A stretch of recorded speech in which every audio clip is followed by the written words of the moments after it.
Em nome do Teu Filho Jesus e no poder do Espírito Santo, nós viemos aqui na Tua casa hoje, Senhor, nesta quarta-feira, para mais um estudo da Palavra, Pai. Pedimos ao Pai que agora, nesse momento, Senhor Deus, Teu Espírito Santo venha encher os nossos corações, Senhor.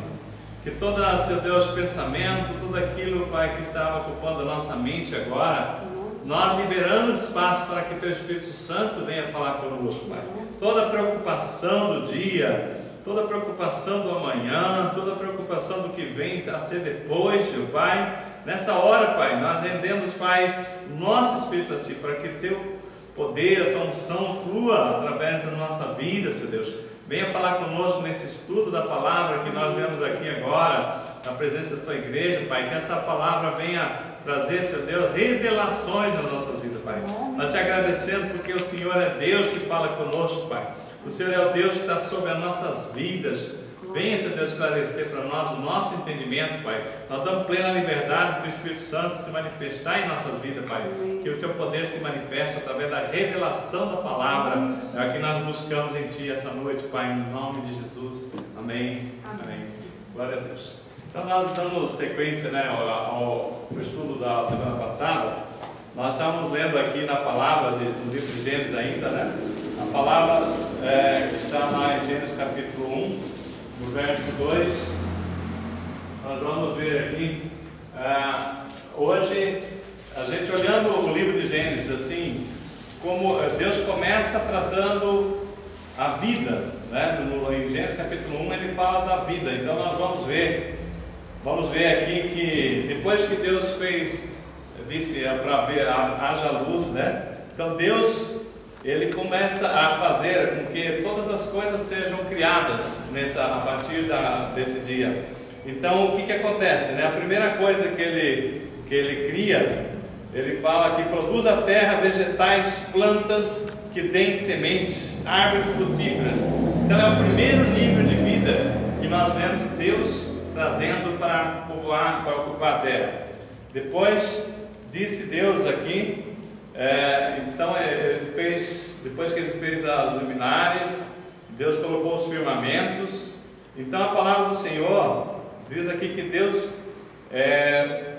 no verso 20, ele falou: produz as águas cardumes e seres vivos, e voem as aves sobre a terra, abaixo do firmamento do céu. Também é um outro nível de vida, tá? Então, mais elevado, mais assim, acima do vegetal. Ele está falando aqui: voem as águas com cardumes e seres vivos, voem as aves sobre a terra, abaixo do firmamento do céu. E depois Deus abençoou, e dizendo para toda ave e toda asa, Deus viu que isso era bom. E no verso 22 ele falou assim: frutificai e multiplicai, enchei as águas dos mares, multipliquem as águas do céu. Depois que ele criou criou as aves, os animais, ele criou aqueles que rastejam, né? Ele criou aqui no verso 24, seres vivos segundo a sua espécie, gado, animais que rastejam e animais selvagens, que é um nível de vida já superior àquele que ele já tinha, né, apresentado. Só depois, então, no verso 26, que ele vem criar o homem. Então, Gênesis aqui nós vamos ver assim, Deus tratando da criação da vida. Então, como Gênesis nós podemos retratar aqui Deus tratando da vida, né? Então ele vai tratar aqui a importância que ele dá à vida, tanto é que ele fala da genealogia de todo, fala de Adão, fala de Noé, fala da genealogia de todo, até Abraão, né? Fala de toda a genealogia, tratando aqui no livro de Gênesis. Mas uma coisa mais importante que nós vamos resgatar aqui nesse estudo de hoje é a partir de Gênesis capítulo 1, verso 2, que diz assim, depois da queda, né, de Lúcifer, né, nós falamos no último capítulo o que aconteceu. A terra ficou sem forma e vazia. A terra ficou sem forma e vazia. Então, nós vimos o quê? Que depois da queda, o homem também perdeu a sua forma de Deus. Então, nós tivemos aí não somente a queda de Lúcifer, mas nós vimos depois que ele se manifestou através da serpente, provocando o pecado, trazendo o pecado para que o homem desobedecesse a Deus. E na queda do homem, assim como foi na queda de Lúcifer, o homem também tornou-se sem forma e vazio. E aí nós vimos aqui no último estudo nosso que o homem então ele está também em trevas, né? Porque o homem sem Deus não tem a luz de Deus. E tem um abismo que é um caos, que é o homem não se encontra sem Deus. Então, para isto, Deus tem um plano de redenção. Deus tem um plano de restauração da vida na terra. E é isso que nós vamos assim estudar nessa noite, né? Trazendo assim como é que Deus restaura a terra e a vida, né? Ele restaura a vida a partir da reaproximação do homem com Deus. Então, nós vamos ver o estudo que nós preparamos aqui. Deus então ele vai trabalhar para a restauração da sua comunhão com o homem. No verso 2, nós estávamos lendo aqui o seguinte, né? A terra era sem forma e vazia, e havia trevas sobre a face do abismo, mas o Espírito de Deus pairava sobre a face das águas, tá bem? Então, embora com a queda de Lúcifer, a terra ficou sem forma e vazia, porque tem ali o rastro de destruição, de onde ele passa, a obra de Satanás, mas Deus, ele mantém ali o Espírito de Deus, pairava sobre a face das águas.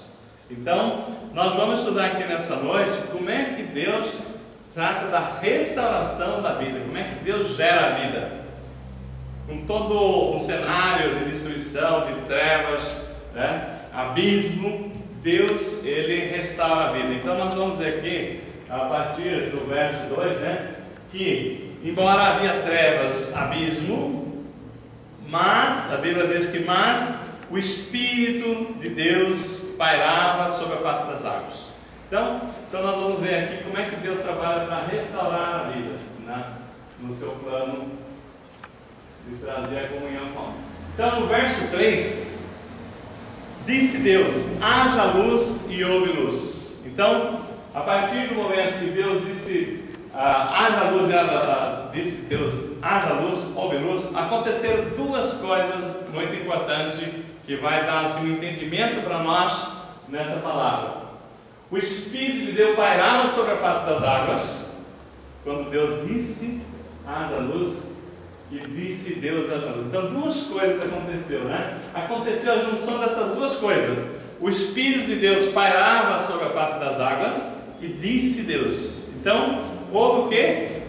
O Espírito e a palavra. Houve a junção dessas duas coisas para que eu pudesse então gerar vida, né? Então nós vamos ver aqui a junção dessas duas coisas gera vida. Enche a terra, Deus com o Espírito Santo pairando sobre a face das águas, Deus enche a terra a partir das águas com os seres vivos, também as aves, os animais, os répteis rastejantes, também o gado, e também Deus traz o homem a habitar na terra. Então aí Deus traz o que? A partir da junção do Espírito pairando e Deus falando, gera a vida, Deus implanta aqui na terra o Éden, que a palavra Éden representa delícia, né? Então, um lugar de delícia, a palavra Éden representa. Então, nós temos aqui que a terra é preparada, né? Na terra um jardim para Deus colocar ali a sua criação do homem, e onde havia trevas antes, agora há delícias, que é a explicação de Éden. Então, assim, nós vamos entendendo aqui como é que Deus restaura a vida na terra. É pela união da palavra e do Espírito. Então, como é que Deus restaura a vida? Através da palavra e do Espírito. O Espírito de Deus pairava sobre as águas e disse Deus. E tudo que Deus disse Deus, ouve. E viu Deus que era bom. Então é assim que nós vamos aprender aqui que a vida é gerada aqui na terra. A velha criação foi feita de que forma? Com o Espírito de Deus pairando e Deus falando. Então, a velha criação, né, a primeira criação, desde a fundação do mundo, né, foi feito com Deus o Espírito de Deus pairando e Deus falando. Como é que o homem hoje é salvo? Da mesma forma que foi na criação, na velha criação. O Espírito de Deus parando sobre a vida do homem e Deus falando. Então, ainda é o importante. Não adianta só o Espírito de Deus pairar. Tem que haver a palavra de Deus também. Deus também tem que falar. Também não adianta só Deus falar. O Espírito de Deus também tem que pairar. Então, as duas coisas, nós vamos aprender aqui nesse estudo de hoje, que as duas coisas caminham juntos. O Espírito de Deus pairando e Deus falando. Ou seja, a junção do Espírito e da palavra. É assim que gera vida. Não existe outra forma de gerar vida se não seja dessa forma. Então, aí, numa forma alegórica, nós poderíamos dizer que a palavra de Deus é masculino, né? A palavra de Deus é masculina e formaria um casal, assim, da seguinte forma, né? O Espírito de Deus, imagine que o Espírito de Deus fosse feminino e a palavra de Deus com gênero masculino, né? Não é assim definido, mas assim, para fazer uma alegoria, né? Então nós formaríamos o que? Um casal de geradores de vida, que é a junção do Espírito e da palavra, né? Aí quando nós falamos da palavra, quem é a palavra? Né? Quem é a palavra de Deus? A tradução da palavra de Deus é Logos, que quer dizer o verbo, né? E quem é o verbo? É Jesus. Então a palavra, que na tradução original no grego é Logos, né? Nós entendemos que Logos representa o verbo, e quem é o verbo? É Jesus. No princípio era o verbo, né? Em João 1, a palavra diz que o verbo estava com Deus e o verbo era Deus. Ele estava no princípio com Deus. O que aconteceu no princípio? Os três estavam lá. Então nós podemos falar o seguinte, que Jesus estava lá porque Ele era o verbo. Como diz aqui a palavra em João 1, né? O verbo era Deus, né? Então, o Espírito Santo estava lá porque Ele pairava sobre a face das águas. E Deus estava lá também dizendo, haja luz, né? Falando. Então, ali, na criação do mundo, nós vemos a presença das três, a unidade da Trindade, né? Que seria Jesus, que era o verbo, que é a palavra. Nós vemos aqui o Espírito Santo, que estava lá porque Ele pairava sobre a face das águas. E Deus estava lá falando, disse Deus, como diz aqui a palavra. Então, na união do Espírito e da palavra, Deus gera a vida, né? Então, não é somente na palavra. Por isso que no início, na introdução desse estudo, nós falamos que a letra mata, mas o Espírito vivifica. Só a letra não gera vida e a pessoa não encontra resposta. Mas quando a junção da palavra com o Espírito gera vida, a manifestação e a transformação de vida, né, através da junção do Espírito e da palavra. Então, como é que o homem hoje é regenerado? Da mesma forma também, pelo Espírito e pela palavra. Se por um lado, nós lemos que na palavra que por sua decisão, lá em Tiago 1,18, diz assim: por sua decisão, Ele nos regenerou pela palavra da verdade, para que sejamos como que nos primeiros de tudo o que Ele criou. Então, o que Tiago está falando aqui, nessa menção aqui? Que Deus nos gerou pela palavra da verdade, não é? Então, ou seja, é uma confirmação no Novo Testamento daquilo que nós estamos estudando em Gênesis. Então, por isso que a Bíblia toda, a Bíblia explica a Bíblia.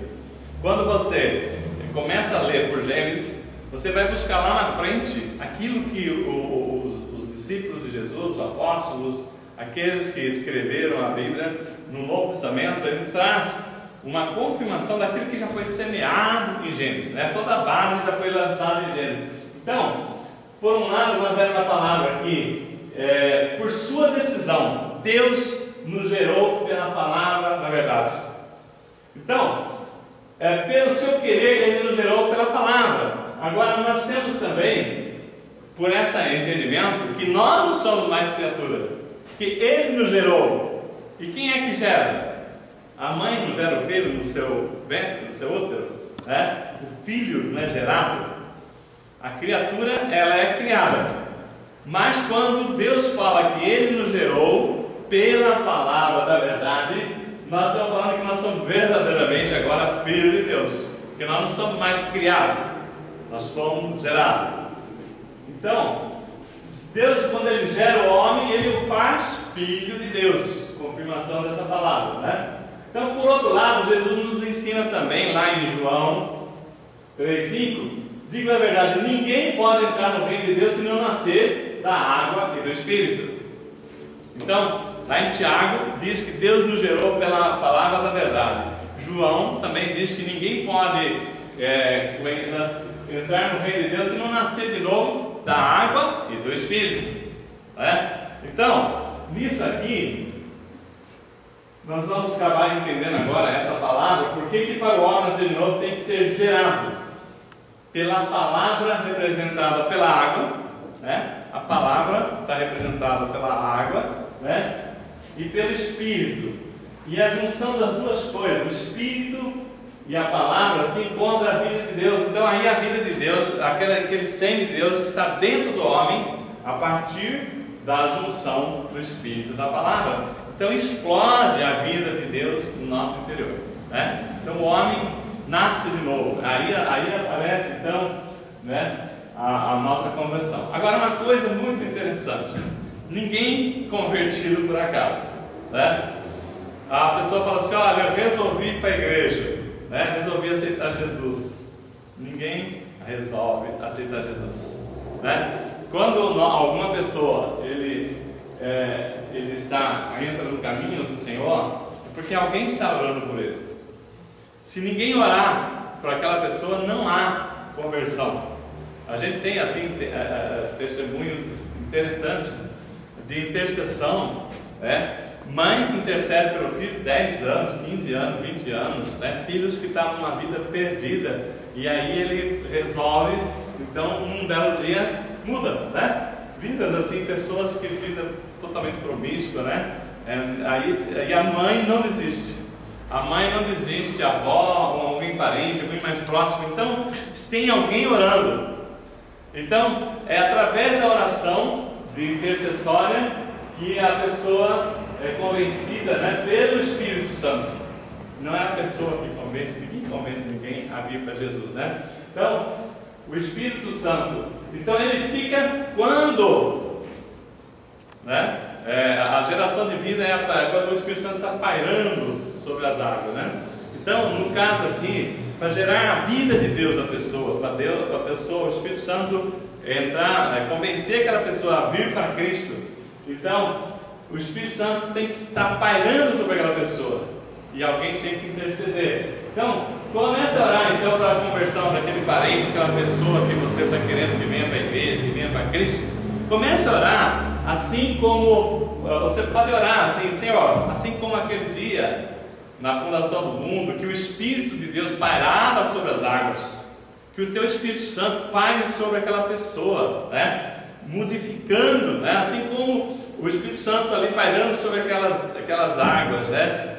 O Senhor, através da tua palavra, gerou vida, né? Então a oração tem que ser que a tua palavra também vai gerar vida, porque se você só falava a palavra para a pessoa, mas o Espírito Santo não estivesse sobre aquela pessoa, e aquilo ali ele vai te dar pela oração intercessória, não vai acontecer nada. Então não basta o Espírito parar, tem que haver a palavra para atingir o alvo, para quebrar a pedra, né? Então, por isso, nos cultos, olha que coisa interessante.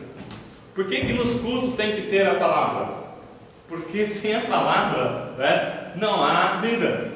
Não basta o Espírito Santo, tem que haver palavra. Não basta a presença do Santo, porque tudo que Deus faz, Ele faz pela junção da palavra e do Espírito.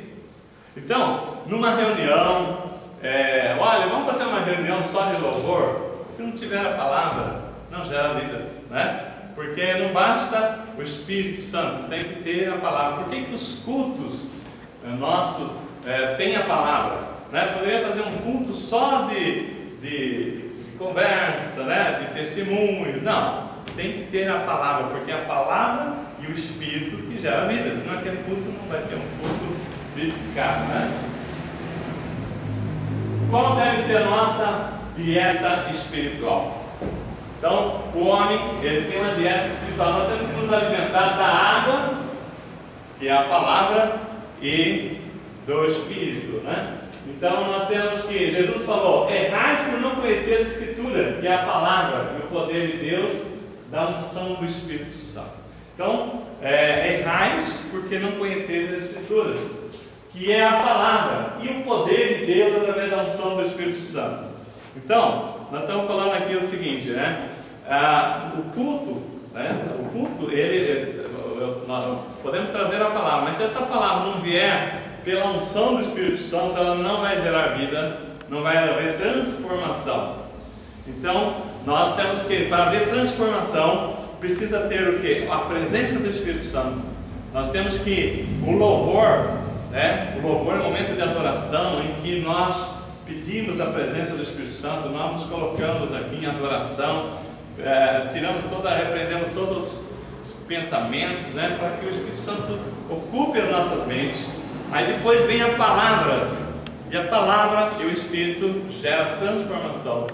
Agora, se não tiver os dois, né, Deus não vai agir somente com a palavra, Ele age com a junção dos dois. Então precisamos da palavra e da unção do Espírito para ter uma revelação e a geração da vida. Se não há o Espírito e a palavra sendo liberada, então não há vida. É um culto, mais um culto, né? Não há assim vida transformada. Então aquela pessoa não estaria assim gerando uma nova vida no seu interior. Porque tudo se faz, que Deus faz, Ele faz pela palavra e pelo Espírito. Então, o que nós estamos entendendo aqui? Qual que é o propósito do estudo dessa palavra? Nós queremos aqui hoje mostrar o seguinte: se você quer ter uma vida em Deus, se você quer ter assim um crescimento na palavra e da comunhão com Deus, a primeira experiência que nós temos que ter é com a geração de vida de Deus em nossa vida, né? E a geração da vida de Deus em nossa vida vai acontecer com a unção, da junção do Espírito e da palavra. Essa é a primeira coisa. O Espírito de Deus pairando e a palavra de Deus transformando e gerando vida nas nossas vidas. Tá bem? Essa é a primeira experiência que nós precisamos ter. Agora, nós tem outros níveis de crescimento. Para chegar no crescimento e ter a experiência de Deus na nossa vida, nós vamos ter que passar por outros níveis que nós vamos vendo aqui nesse estudo. Então, como é que se sabe quando alguém tem vida? Então, às vezes, né, nós temos assim alguém, a reunião, por exemplo, você está numa reunião, a reunião está meio apagada, de repente chega aquela pessoa e dá um clima na reunião. Você já percebeu isso? Aquela pessoa é uma pessoa cheia de vida, né? Então, são pessoas assim que você vê que ela é cheia de vida, né? Então, a vida é uma coisa misteriosa. Ou então, quando aquela pessoa chega perto de você, começa a falar, né? Você sente que clareia, né? Então, a pessoa cheia de vida. Agora, da mesma forma, tem pessoas cheias de morte, né? Pessoas que você está tudo bem, o ambiente está muito bom, chega aquela pessoa e parece que as coisas esfriam, né? Parece que perde a graça. Então, também tem pessoas desse jeito. Nós vamos ver nesse estudo, né? Como que há também pessoas cheias de morte, né? O ambiente fica mais cheio de vida quando essa pessoa está cheia de vida, né? Quando essa pessoa chega, muda. Então, essa pessoa está precisando de vida de Deus. Pessoas que às vezes estão na igreja, mas não têm vida de Deus, né? Então tem trevas ainda, tem coisas que estão misturadas, que nós vamos ver aqui, né? Então, uma coisa muito interessante. Não era pelos milagres. Por que é que os discípulos acompanhavam Jesus? Não era pelos milagres. Com o tempo, os milagres iam virar coisa comum para os discípulos, não é verdade? Todo dia Jesus chegava no lugar, curava, o cego enxergava. Quer ver? O pessoal já sabia, quer ver? Aquele mundo lá não fala, vai falar, né? Não é verdade? quando você está com Jesus, o milagre passa a ser uma rotina, né? E para aqueles discípulos, já eu entendo que aquilo que era, né? Olha só, né? Mas assim, com o passar dos tempos, aquilo lá não era mais novidade. Talvez fosse novidade a figueira que Jesus orou e a figueira secou, né? Pô, não entendi aqui, né? Ele quer aprender, mas assim, milagres não era mais novidade. Agora, por que os discípulos seguiam Jesus? Pedro fala, né? A quem iremos, Senhor, se só tu tem a palavra da vida eterna? Quando Jesus falava, as pessoas ficavam inebriadas, porque é vida, né? Gerava é vida ali, né? Cheio de vida, cheio da unção. Então a palavra, o Espírito Santo, né? A presença de Jesus, né? Movida pela vontade do Pai, a presença do Espírito Santo dele, o poder do Espírito Santo, né? Então, Jesus era plena vida em pessoa, vamos falar assim, né? Então, as pessoas tinham gosto de ficar com Jesus, de acompanhavam Jesus, paravam, ficavam o dia inteiro ouvindo Jesus. Você lembra a história de Marta e Maria, né? Que Marta, ela falava para Jesus: o senhor não vai falar nada com a minha irmã aí, ela está sentada aos teus pés, né? Aí Jesus fala: Marta, né? Uma coisa só basta, e ela escolheu a coisa certa, né? É estar aos pés do Senhor, ouvir a palavra de Deus, né? Ela é inebriante. Então é isso que nós falamos, né? Por que os discípulos seguiam Jesus? Então, quando o Senhor for, nós vamos, porque a palavra de Deus é vida. Onde o Senhor for, nós vamos. Essa era a disposição dos discípulos que acompanhavam Jesus, né? Não era ver mais os milagres, porque não era mais novidade, mas era... A velha criação foi gerada pela palavra e pelo Espírito, né? Então nós aprendemos também que a nova criação também é gerada pela palavra e pelo Espírito, bem? Essa é a maneira de Deus para gerar vida. Bom, agora tem tantas igrejas fazendo tantas coisas, né? E basta duas coisas, né? Basta a palavra, a ministração da palavra e a presença do Espírito Santo. Você não precisa encher a igreja de eventos, disso, daquilo, né? Que o que traz vida e transformação de vida, né? É a presença, é a palavra e a presença do Espírito Santo. Então, duas coisas bastam, né? Então, Pedro falava, né? Então, como nós falamos, quem iremos se não for? Porque só o Senhor é que gera vida. Nós vamos ver agora Gênesis 1, verso 3, né? Esse verso 3, vamos ver aqui quando Deus disse: haja luz e houve luz. Deus viu que a luz era boa e fez separação entre luz e trevas, né? Então, a palavra diz lá, depois que o Espírito Santo pairou e a palavra veio, né? Jesus disse que o Espírito Santo viria para convencer o mundo do pecado, da justiça e do juízo. Como vimos, a palavra é o sêmen de Deus. Vimos até aqui que a palavra é o sêmen de Deus.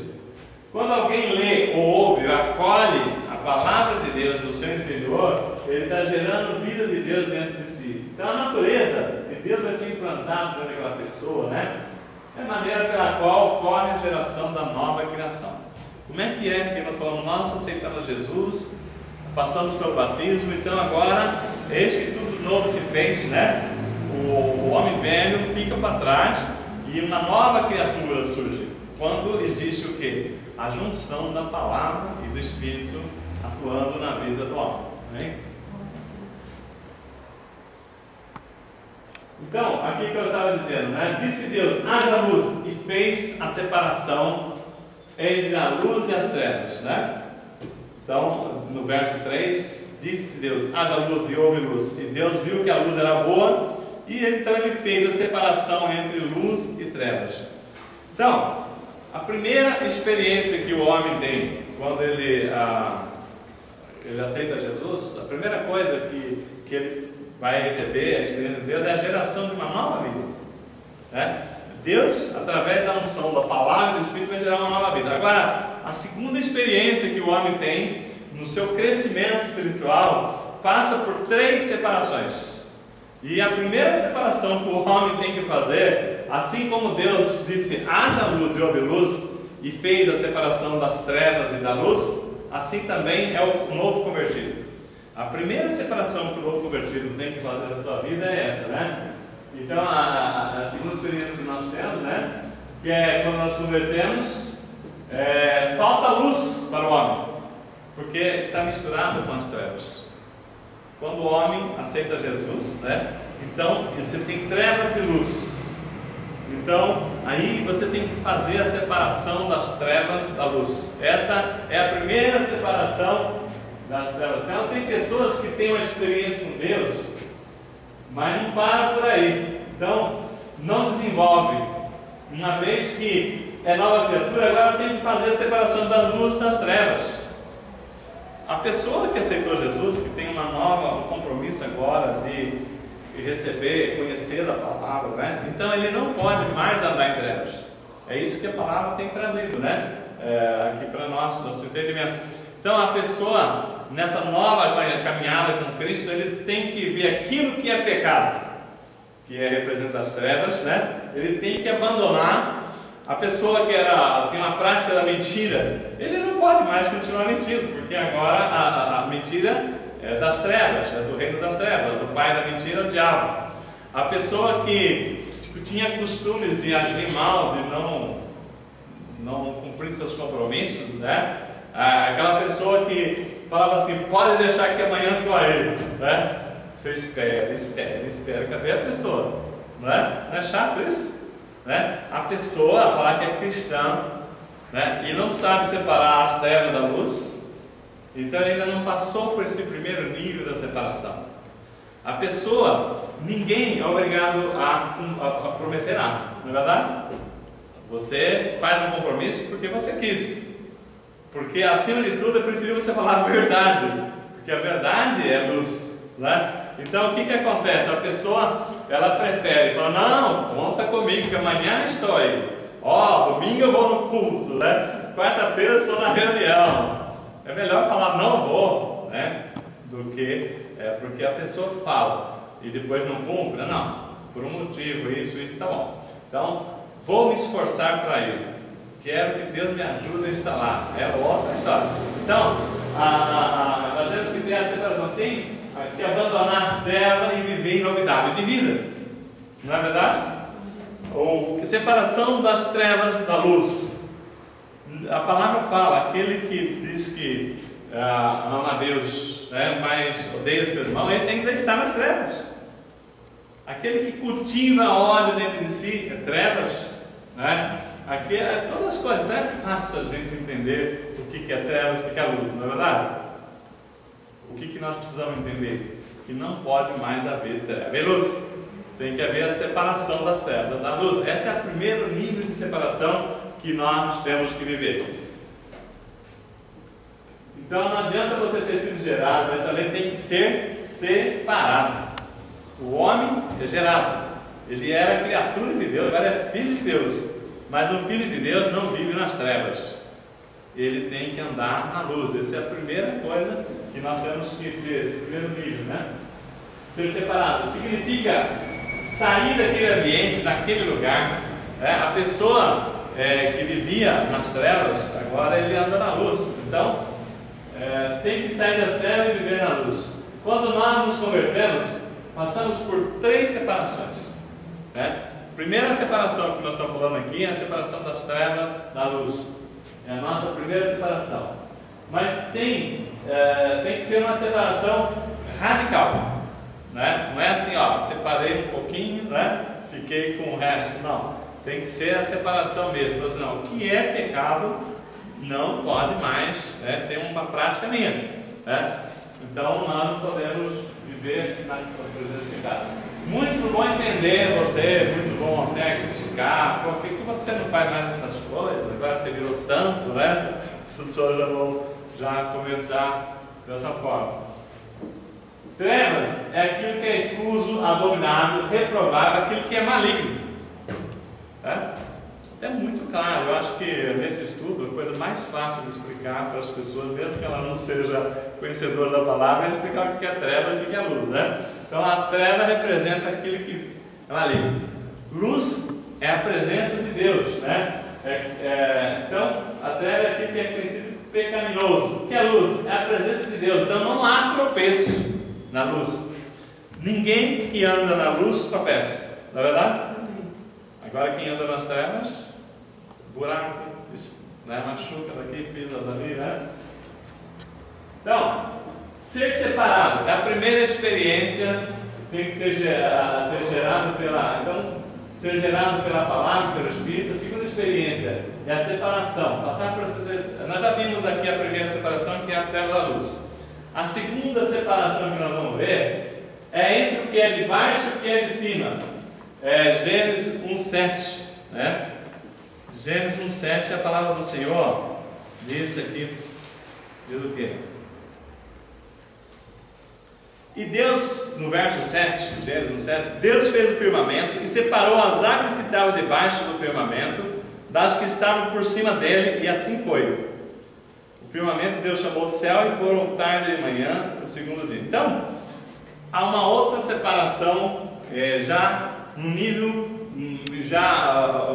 não tão radical, né? Por exemplo, a luz e treva é muito claro, mas é uma segunda separação, é saber as coisas que são as águas de cima das águas de baixo.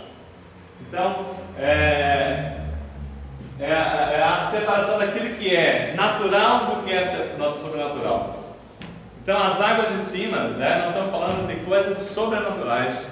Então, nós temos que separar aquilo que é comum do que é espiritual, aquilo que é da carne e aquilo que é do espírito, né? Então, assim, nós vamos saber separar as coisas que é do alto e as coisas da terra, né? As águas de cima das águas de baixo.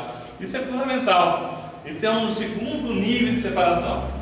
Então, a pessoa convertida, a primeira coisa, Deus gerou vida nele, é uma nova criatura. Mas essa nova criatura, ela não pode parar aí. Agora eu sou uma nova criatura. Mas como é que é essa nova criatura? Trevas e luz? Não é? Não combina. E a trevas é abominável a Deus. Então, para você ter experiência com Deus, você precisa passar pelo primeiro nível de separação das trevas da luz. A segunda separação que o homem precisa ter para crescer na comunhão com Deus é saber separar as coisas das águas de cima das águas de baixo. Nós estamos falando das coisas comuns, das coisas sobrenaturais. Então, é saber começar a andar no sobrenatural, começar a ver a mão de Deus, começar a saber aquilo que é discernir o que é de Deus e o que é do seu braço, né? Da sua vontade, né? Então é a separação do que é da alma do que é do espírito, né? Aquilo que é reprovável, né? Aquilo que é maligno. Então nós temos que saber aquilo que é a alma do que é do espírito. Então muitos cristãos não sabem diferenciar o santo do profano, não é verdade? Tem muitas pessoas que vivem para eles é a mesma coisa. Então, a pessoa, para Deus usar essa pessoa, para essa pessoa ter experiência com Deus, ele tem que passar por esses níveis de separação, né? Saber o que é do alto e o que é da carne, o que é a alma, o que é espírito, o que é a sua vontade e o que é a vontade de Deus, né? E aí a pessoa começa a ter discernimento e saber quando é Deus falando e quando é a sua alma falando, né? Isso é muito comum as pessoas confundirem, né? Na vida cristã. Muitas pessoas acham que basta o radical. Olha, eu sou uma pessoa convertida, eu não bebo, eu não uso droga, eu não roubo, eu não sou infiel com a minha esposa, né? Eu não mato ninguém. Então eu estou bem com Deus, né? Mas tem uma diferença muito grande, porque a pessoa tem um nível, esse nível aqui é o básico, é o homem que está nas trevas do que está na luz. Mas você tem que viver movido por Deus e não movido o seguinte: olha, Deus está mandando eu vir aqui falar, mas será que foi Deus ou foi a sua vontade? Deus está falando para mim essas coisas, assim, será que é Deus ou você falando? Então, quando você começa a separar as águas de cima das águas de baixo, você já consegue entrar num outro discernimento. Você não vai ser levado por qualquer vento, não é verdade? Você começa a ter a direção do Espírito Santo e não ser confundido, porque a ovelha conhece a voz do seu pastor, né? Ela sabe quando é a voz do seu pastor. Então, nós temos que atingir esse nível de maturidade também, né? Temos que buscar viver uma vida baseada nas coisas de cima, né? Não nos conformar mais em viver pelas vistas, né? Olha, as pessoas que são guiadas por vista são pessoas que um dia está bem e um dia está mal. Um dia as coisas estão boas, está bem. Outro dia as coisas estão bem e estão lá errados. Então nós não podemos mais viver por vistas. Nós temos que ver pelas coisas do alto, né? Bem? Separando o que tem origem de Deus das que são do mundo. Como eu vou saber separar as coisas de cima das de baixo? É uma pergunta boa, né? Como é que eu vou saber? Então, discernimento, Deus te dá também o dom de discernimento. Mas a palavra diz que em Hebreus 4:12 que a palavra de Deus é viva e eficaz, mais afiada que qualquer espada de 2 gumes. Ela penetra ao ponto de dividir a alma e espírito, juntas e medulas, e julga os pensamentos e intenções do coração. Então, olha aqui, dividir a palavra de Deus. Deus providencia isso. Quando nós buscamos a direção de Deus, deixamos a palavra de Deus falar, né, o Espírito Santo nos revelar a palavra de Deus, ela penetra ao ponto de dividir a alma do Espírito. É água debaixo da água de cima. Está vendo? Então a palavra, né, ela é a ferramenta eficaz para separar a alma e o Espírito, juntas e medulas. Julga os pensamentos e as intenções do coração. Então, nós deixamos a palavra. Se nós falamos assim, Senhor, a tua palavra é soberana na minha vida. Amém. Mas quando você fala, desde que me atenda,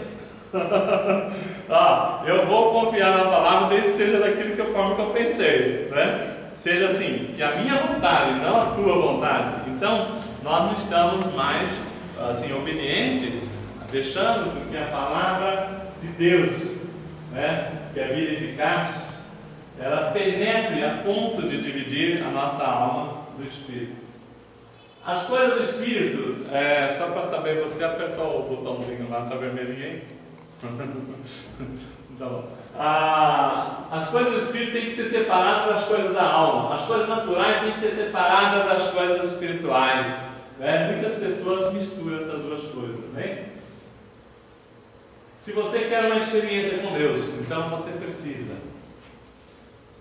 primeira coisa, né, ser gerado pelo Espírito e pela palavra, né? Ninguém tem experiência com Deus se não for gerado pelo Espírito e a palavra, né? Porque o Espírito paira, né, e Deus age falando, disse Deus, então aí a vida acontece, né? A união desses dois gera vida em você. Tem que passar pela separação das trevas para a luz, distinguir o que vem de Deus e o que vem do maligno, passar pela separação das coisas de cima e das de baixo, né? As coisas do Espírito têm que ser separadas das coisas da alma. Muitos querem servir a Deus, mas usando as coisas naturais. Muitos querem servir a Deus, mas não abrindo mão da sua vontade, daquilo que você entende que é o certo e não a vontade de Deus. Então você não está servindo a Deus, servindo a você. Então, a empolgação da alma, inteligência da alma, sabedoria humana, usam isso aí para produzir experiência espiritual. Não vai conseguir nunca, né? Então não é por aí que Deus opera. Tudo existe uma imitação natural do que é espiritual. Isso é muito interessante. Nós temos aí, por exemplo, muitas pessoas, né, que tem paciência, que é do fruto do Espírito, mas também tem paciência que é natural. A pessoa já nasceu com aquela paciência. Tem sabedoria que é fruto do Espírito, mas também tem sabedoria que é natural. Tem bondade que é fruto do Espírito, mas tem bondade natural. Por exemplo, a pessoa que fala assim, mas eu, desde pequenininho, minha mãe falava que eu sempre fui uma criança boazinha, né? Não é? Então, essa bondade, é uma bondade que agrada a Deus.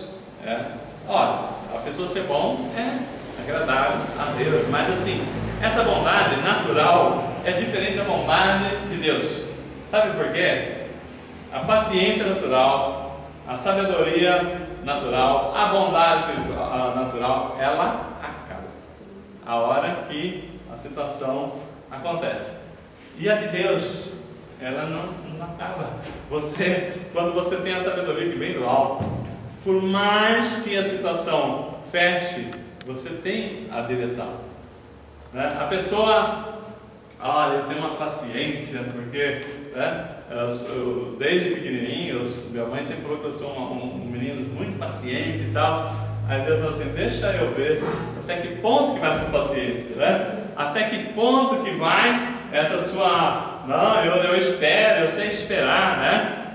À medida que Deus vai mexendo um pouquinho no registro, né, aquela pessoa já começa a se incomodar. Então, é a hora que acaba a paciência do homem, que ele busca em Deus, e aí que começa a paciência de Deus. Porque a nossa ansiedade, ela vem, né, com a circunstância. Mas quando nós estamos assim, depositando, né, em Deus a nossa ansiedade, nós colocamos na mão dele, né? Então ele nos dá a paciência que vem do alto. E essa não acaba.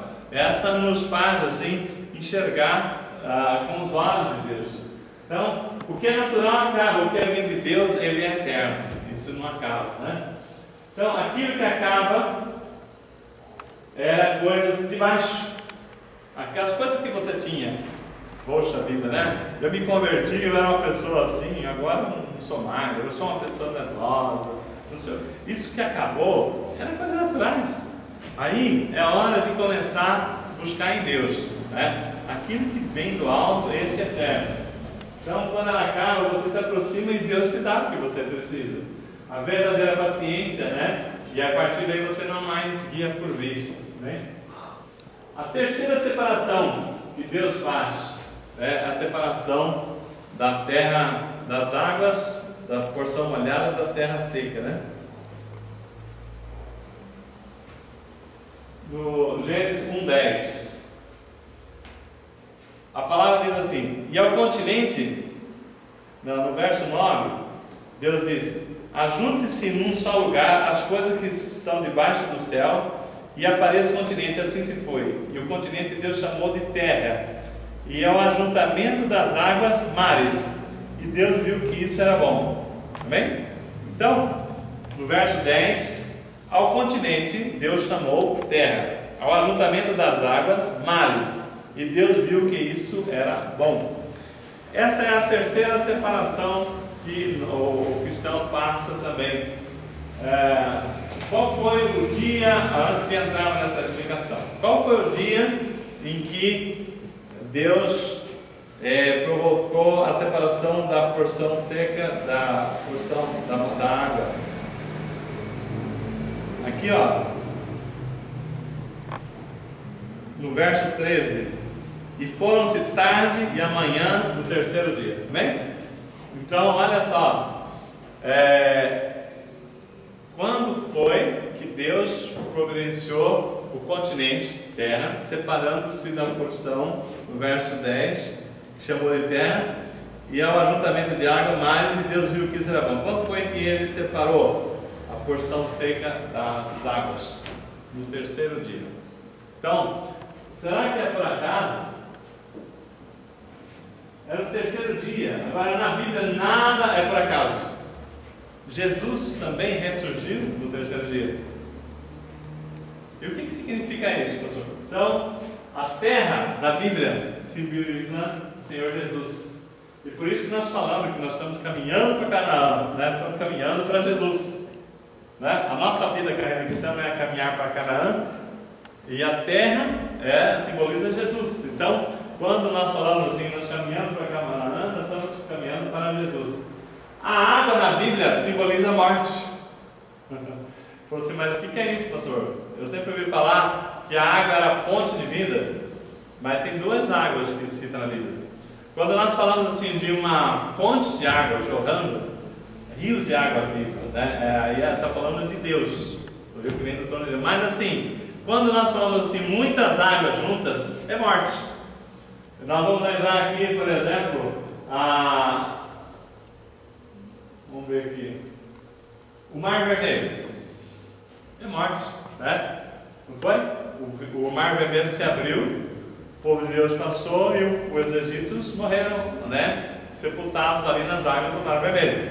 Então, quando nós falamos do Rio Jordão, que Jesus também foi batizado, o Rio Jordão também é morte, né? O batismo representa a morte a uma vida passada, né? Então, quando eu falo das águas do batismo, as muitas águas, o batismo também é morte ao ver o homem. Então, quando nós falamos assim, muitas águas juntas, na Bíblia representa a morte. Então, mares é morte. Tanto é que na Bíblia, né? Ao continente, a Bíblia que está dizendo assim, Deus chamou a terra ao ajuntamento ao continente, Deus chamou de terra, e ao ajuntamento das águas, mares, né? Então, os mares, nesse caso, mares, nós vamos ver aqui, mexe na frente, por favor. Mares, nós vamos ver aqui o seguinte, um exemplo, em Apocalipse, quando fala da Nova Jerusalém, que nós vamos ver novo céu e nova terra, né? Não existe mares. Lá não prevê, não existe mares, né? Não, a Bíblia fala que vão haver novo céu e nova terra, né? Mas não vai haver mares. Dá um S aqui.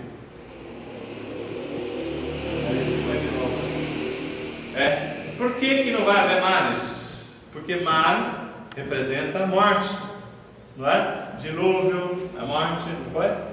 Dilúvio, muitas águas, representa a morte. E na Nova Jerusalém a morte não existirá. Por isso que nós estamos falando, né? Mares na Bíblia representa a morte. Então, o que nós estamos vendo aqui? A terceira separação que temos que fazer é separar a vida do que é a morte. Amém? Por isso, Jesus, ele ressurgiu no terceiro dia, separando a vida da morte. Amém? Então, o que é que nós temos que fazer? Ver na nossa vida o que é vida e o que é morte, e separar aquilo que é morte, porque Deus abomina a morte. Deus, o salário do pecado é a morte. Jesus veio para vencer a morte. E nós temos que separar o que é vida do que é morte.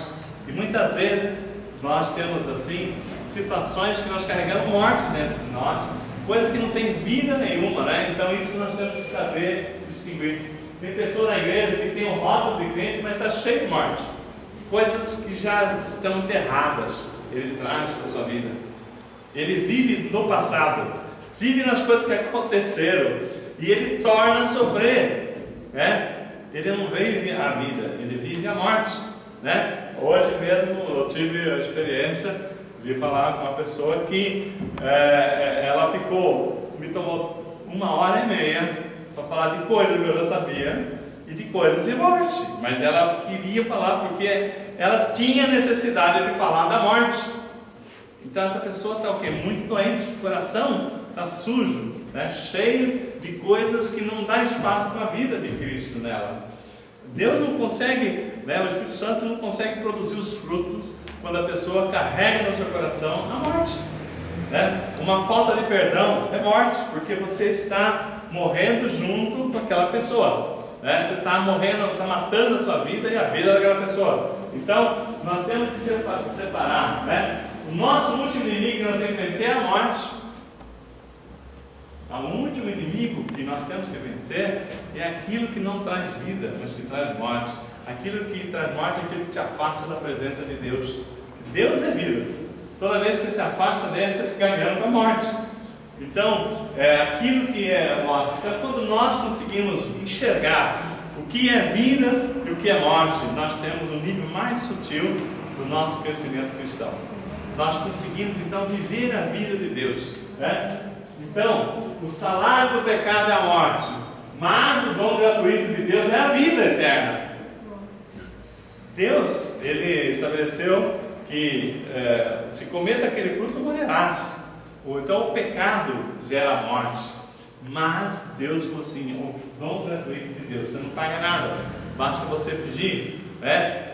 É a vida eterna de Cristo Jesus, nosso Senhor, amém? E Deuteronômio 30:15, para encerrar, né? Nós temos aqui que Deus fala: os céus e a terra eu tomo como testemunha contra ti, que te propus a vida e a morte, a bênção e a maldição. Escolha pois a vida, para que vivam tu e a tua descendência, amém? Essa é a proposta de Deus na nossa vida. Vida, né? Nós temos que assim chegar nesse nível. Quando nós passamos assim, queremos que Deus, experiência com Deus, então nós precisamos que Deus gere a vida, uma nova vida para nós, nova criatura. E para isso nós temos que receber a presença do Espírito Santo, Deus falando, né? Quando o Espírito de Deus está pairando sobre nós, quando há a unção do Espírito com a palavra, então isso gera uma vida nossa. Mas a partir do momento em que gera uma nova vida, então nós somos criados, somos gerados filhos de Deus, não somos mais criatura, amém? E aí quando nós somos nova criatura, nós temos que passar por 3 separações que nós vimos hoje aqui: a separação entre as trevas e a luz, a separação das coisas de cima das coisas de baixo, e as coisas que é vida das coisas que é morte. E quando nós chegamos nesse nível sutil, que nós não somos mais aquela pessoa que fala assim: olha, eu sou uma pessoa, que eu sou um cristão, que eu sei das minhas obrigações, porque eu não sou uma pessoa que roubo, que mato, que adultero, que eu faço isso. Então ele está num nível muito grotesco de aprender o que é luz e trevas.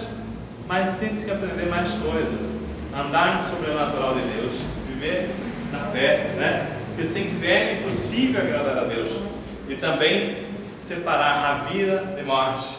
Falta de perdão é morte, né? Quantas coisas que às vezes a pessoa carrega na vida dela que é morte, né? Ele não tem alegria, né? A vida é alegria, a morte é aquilo que o inimigo quer para você, para cada um de nós. Mas glória a Deus que Ele fala aqui que o dom gratuito de Deus é a vida eterna, né? E aí Ele nos dá ela em grande proporção, amém? Então vamos estar encerrando o nosso estudo de hoje. Vamos estar agradecendo a Deus. Senhor, em nome de Jesus, meu Pai, quero te agradecer aqui a presença dos irmãos, das irmãs, que também, Pai querido, aqueles que estão vendo essa palavra através dessa gravação, também que vai ser disponibilizado no site. Obrigado, Senhor Deus, pela ministração que o Senhor nos fez para trazer esse estudo aqui. Obrigado pelo tempo de estudo, de preparação. Pai, que essa revelação da palavra trazida hoje, Senhor Deus, Pai, nós queremos ter experiência com o Senhor. Pai, que nós possamos colocar isso em prática, Senhor Deus. Eu sei que o Senhor é o grande restaurador da vida. Pai, o homem, ele, através do pecado, ele gerou para si a morte, mas o Senhor trouxe a vida, Pai. E o Senhor hoje mostra na palavra, Pai, como é que o Senhor gera a vida através da unção da palavra e do Espírito, Pai. Nós queremos, Senhor Deus, viver na Tua palavra, Pai, que o Teu Espírito Santo venha nos, Pai, gerar essa vida em nós através da palavra que já foi ministrada aqui nessa noite, Pai. Que cada palavra, Senhor, gere uma nova expectativa, Pai. Revelações, discernimento, Pai, das coisas de cima, das coisas de baixo. Que nós possamos ver aquilo que são do alto, Pai. Vejamos na direção do Senhor. Não sejamos enganados pela nossa alma, pelo nosso querer, mas sejamos movidos pela Tua direção, daquela que vem do alto, Pai. Senhor, se o Senhor não disser para nós o nosso caminho, Pai, para onde iremos, Pai? O Senhor é a palavra que dá a vida eterna. Então nós buscamos em Ti, Senhor. Nós buscamos em Ti porque o Senhor é a quem nós recorremos, porque não existe outro, Pai. Pai, em nome de Jesus, dá também esse discernimento mais sutil, de nós separarmos da nossa vida, Pai. Às vezes, Pai, nós temos situações, CDs, músicas que geram morte, Pai, e nós estamos ali adorando aquilo, Senhor Deus, não tem vida nenhuma, e nós deixamos de adorar o Senhor, que é a vida, Senhor Deus, deixamos de entender aquilo que o Senhor tem para nós, a revelação, o discernimento. Entra agora, Senhor Deus, com a tua providência nas nossas vidas, nós nos abrimos, Senhor Deus, para sermos transformados, Pai.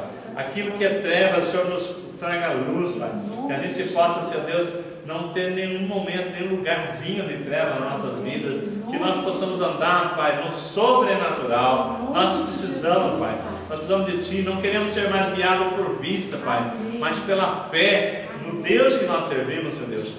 Pai, que o Teu Espírito Santo venha nos iluminar, venha clarear, Senhor Deus, venha mostrar-nos aquilo que é vida, Pai, e aquilo que é morte para nós rejeitarmos, meu Deus. Para que a gente, Pai, se nós tivermos alguma coisa nas nossas vidas que representa a morte, nós repreendemos agora, Pai. Nós colocamos para fora, Pai. Nós damos, Pai, nós repreendemos na autoridade de Jesus, Pai. Tudo aquilo que não é vida no nosso ser, na forma de nós agir, na forma de nós nos portarmos, Pai.